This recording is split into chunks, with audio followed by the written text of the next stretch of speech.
Welcome to the Virtual Lead Auditor training course on ISO 9001-2015. In today's video, we'll dive into Lesson 7, Conducting On-Site Audits.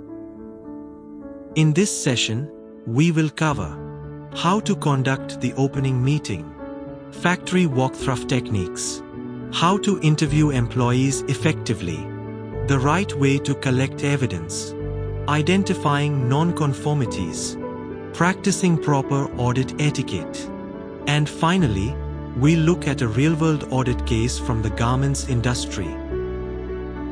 Let's take a quick look at today's learning objectives. By the end of this session, you should be able to understand the step-by-step process for conducting on-site audits, learn how to behave and interact professionally as an auditor, collect meaningful evidence during audits, and observe and report on key garment-specific operations like cutting, sewing, finishing, and packing. Step 1 of any on-site audit is the opening meeting. This is where you confirm the scope of the audit, introduce the audit team, and align with key personnel on the schedule and expectations.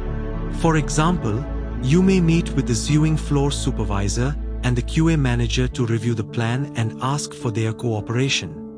This meeting sets the tone, so keep it respectful and professional.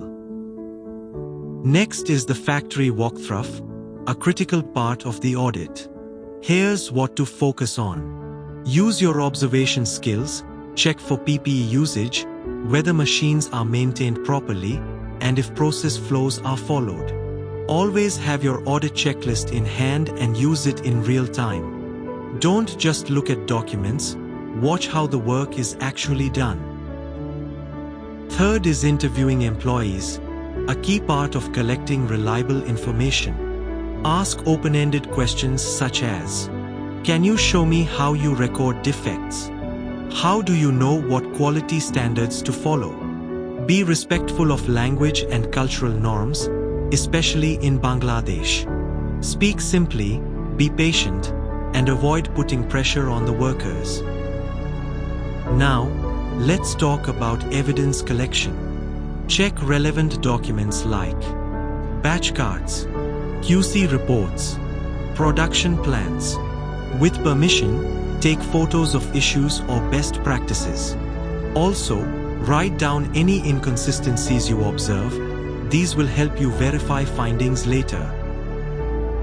During the audit, you may find issues. It's important to categorize them correctly. An observation might be something that's not wrong yet, but has potential to become a problem. A minor nonconformity is a small failure in following procedures.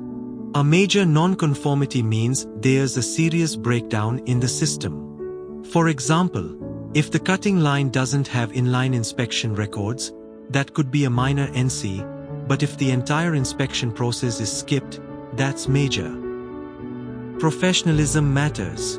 Follow proper audit etiquette. Be neutral and objective, don't take sides. Avoid arguing or blaming people.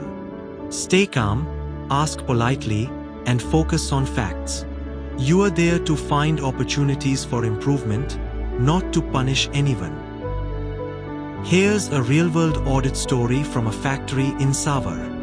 During an audit of the sewing line, the auditor found that rejected pieces were being handled in a way that didn't match the SOP. After interviewing line leaders and QA inspectors, the root cause turned out to be untrained helpers on that line. The result?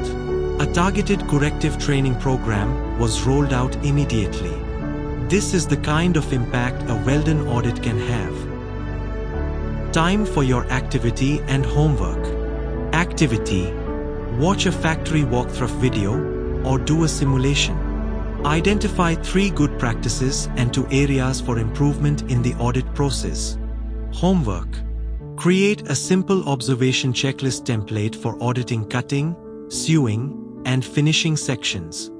Include space for observations, evidence, and reference to ISO clauses. We hope this session gave you a clearer view of how real garment factory audits work, from start to finish. If you found this video helpful, please like, subscribe, and hit the bell icon for future lessons. See you next time in Lesson 8, Writing Non-Conformance Reports, with real garment industry examples.